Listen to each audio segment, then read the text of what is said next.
Hi guys, this is Dan from Magic Pachinko Restorations with another short video on a vintage Pachinko machine. Today we're going to feature a 1975 Sanyo Comet 2. Done quite a few of the Comet 2s. It was a pretty popular machine in its day.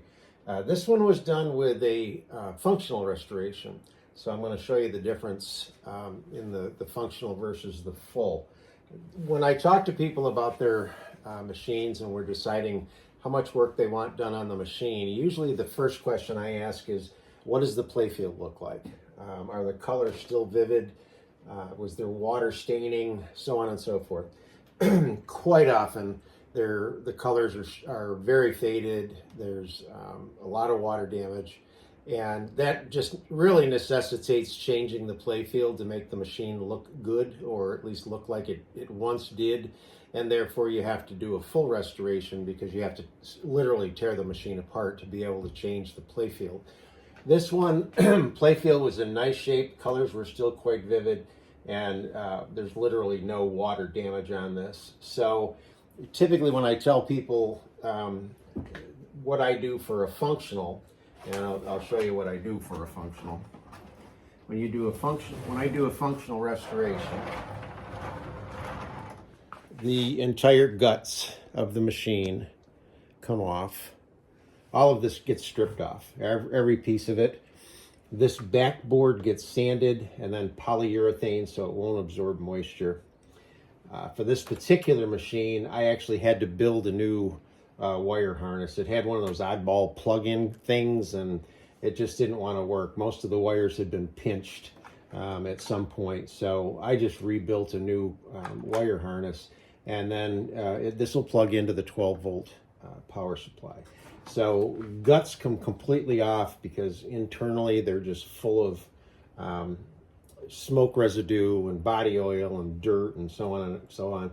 So if you want to make it functional, obviously you have to clean it, and stripping it, cleaning it, reassembling it, putting it back on the machine after the board's been polyurethaned is all part of a functional restoration. Now, I also take the launch mechanism all off.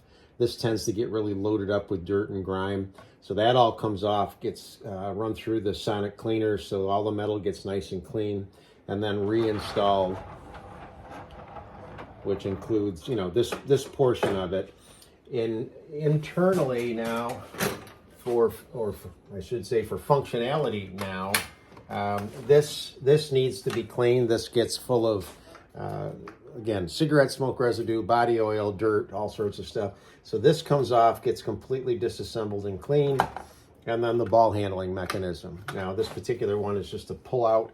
So you pull it out, clean it, reassemble it. So, and when you take this off, I take this off and clean it all up, clean the ashtray out, so on and so forth.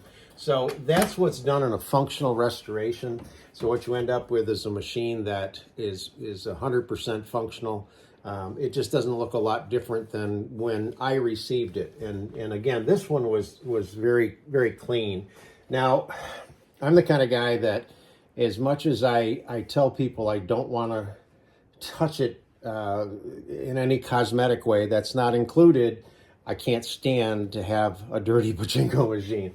So in this case, like down in here, this was just absolutely filthy. This was very dirty. All of these pieces were dirty. So what I will do in a functional is try to get this at least clean. It just had dirt piled in there and crud from years.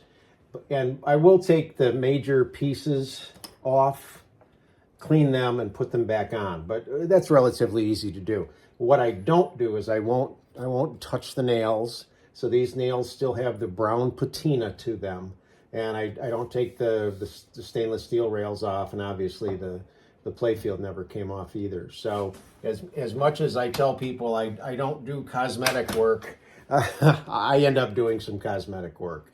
And if the pachinko or the plexiglass needs to be replaced, then I would do that also.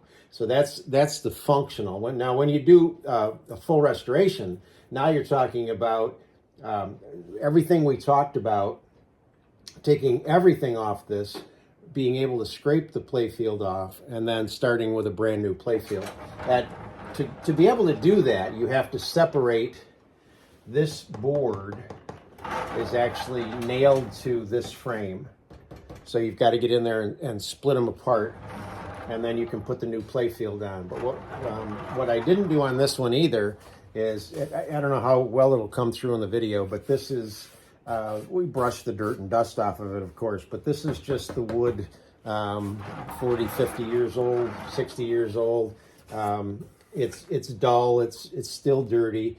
I did put new feet on it, but when we do a full restoration, this whole frame gets taken apart. All of these pieces get the rust taken off of them, and then they're sanded smooth, and then 2 coats of polyurethane put on them. So it brings back that natural luster to the red mahogany, which is very pretty wood. So those are the main differences between the full and the functional. So now that we've got this turned around, we'll talk about how to properly load it. So you're going to plug in your 12-volt power supply that comes with the machine, and then look over here for the pigtail and just plug it in. So right now the ball out light is on, and it is controlled by this switch right here.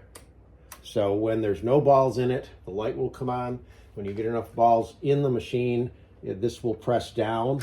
It serves 2 purposes. It presses down and turns the light off, but it also lifts this up, and this piece lifts up in here, and it moves the flag that's in the ball handler, and so that you can actually load a ball. So if you don't have enough balls in here, you won't be able to load them in the front either.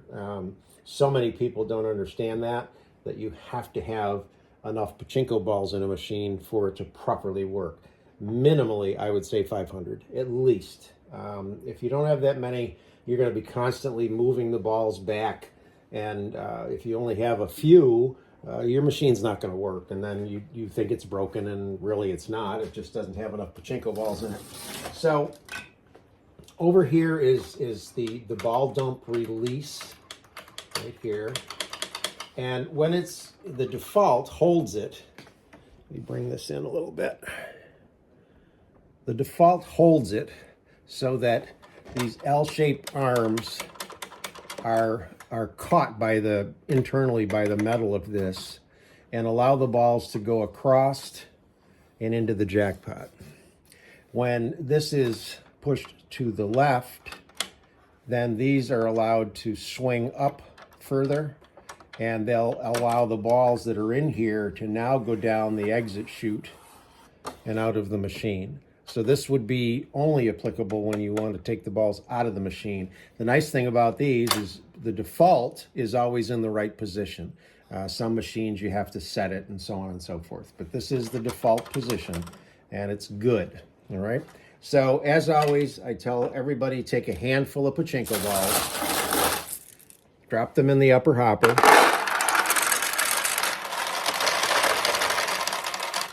and what you should see is a run of the balls down the upper feed chute, through the turnaround, into the lower feed chute, down into the jackpot, and that's where they'll stop. And they just sit there waiting for a player to win those balls that are in the jackpot. Notice the ball out light is still on. That means there's still not enough balls in the machine to be functional. So we'll put some more in. And once you've put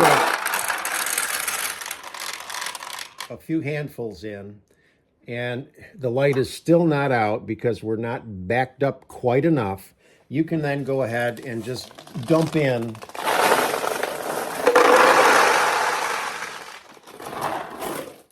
everything you've got, save a few balls to start to play with. Now, I want you to see a couple of things that have happened here. The ball out light is now off, and the balls are backed up to here. The weight shift has occurred, turns the ball out light off, but it's also lifted this up so that the flag that's in the ball handling mechanism has moved out of the way. So now we can properly load balls in the front. We're loaded right up to the jackpot, which is what we should have.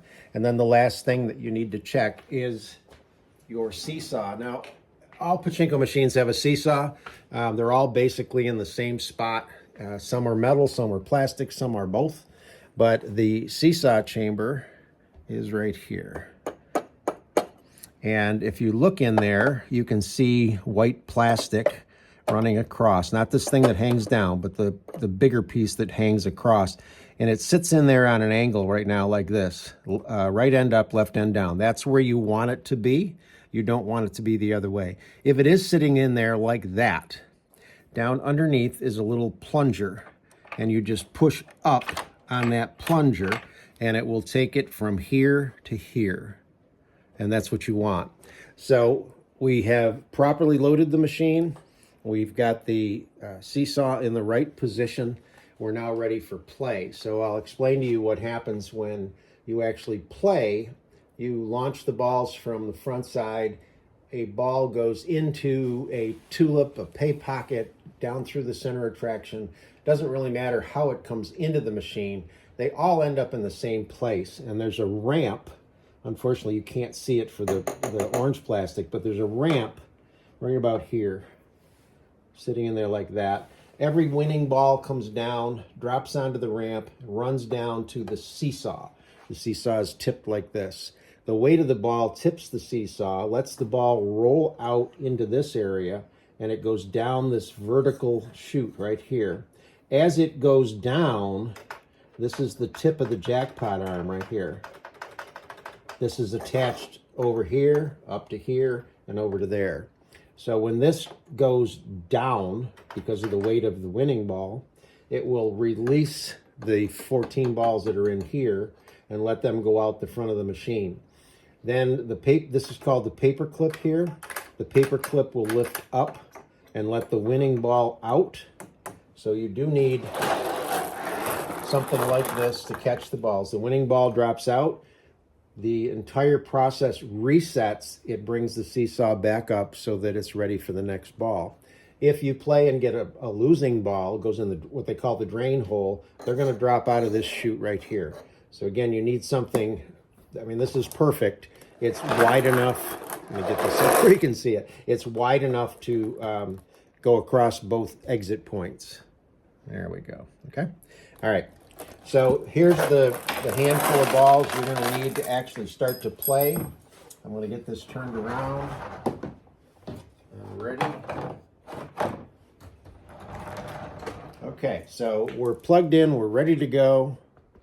And you're going to put these in there like that. And you should notice a couple of balls.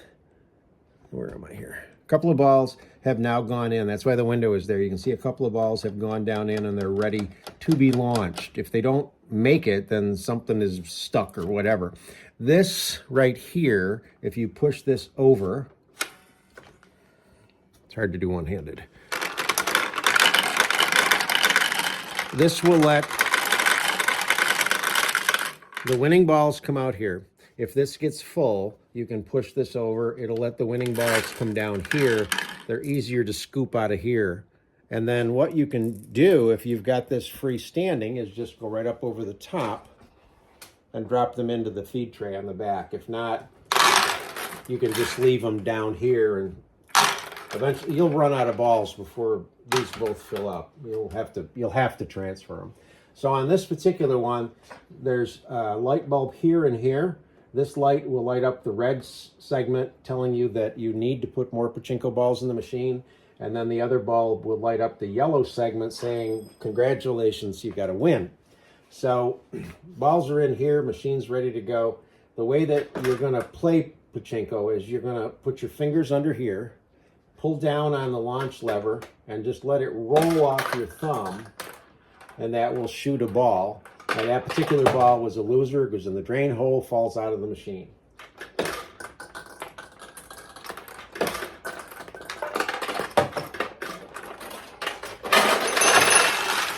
Okay, so a ball went into this tulip. The machine gave me 14 balls as a win, and the light came on. It only comes on momentarily. It's just, hey, flash, woo, you won, congratulations. So essentially that's how you play. Now you can if you notice, if I go all the way down and let it go off my thumb, it'll come all the way over here.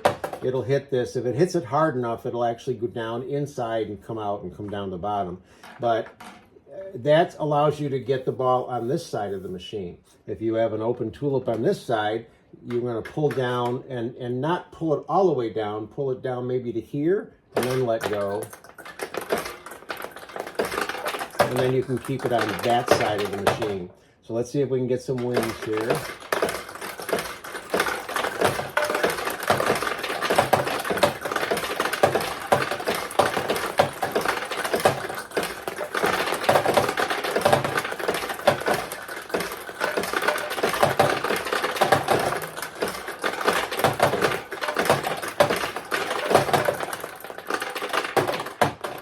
Wow. Without taking the nails out, the nails are set the way they were set in a parlor. And of course, the nails are set so that you don't win a lot. There's a whole science to tweaking these nails. And I may do a little nutsing around with tweaking the nails before I ship it out. There's no reason why you as the owner of the machine shouldn't win a lot. There's a latch on the back here you lift up and it allows you to open the front door. So I'll just show you a couple of things with the machine. This is the center attraction and this is the top attraction. So if it goes in the top attraction, if it goes in here, it drops internally down through. It'll open this tulip, and this tulip, which is nice because this is a much larger target for you. If you just put it in the upper target, it'll go through. There's a little flipper piece here that'll flip back and forth. I don't know if you can see it. Let me get in closer. Watch it right here. And it flips over down to here. All right, so now that I've got the tulips open, let me see if we can have any better luck here. Getting some wins without cheating.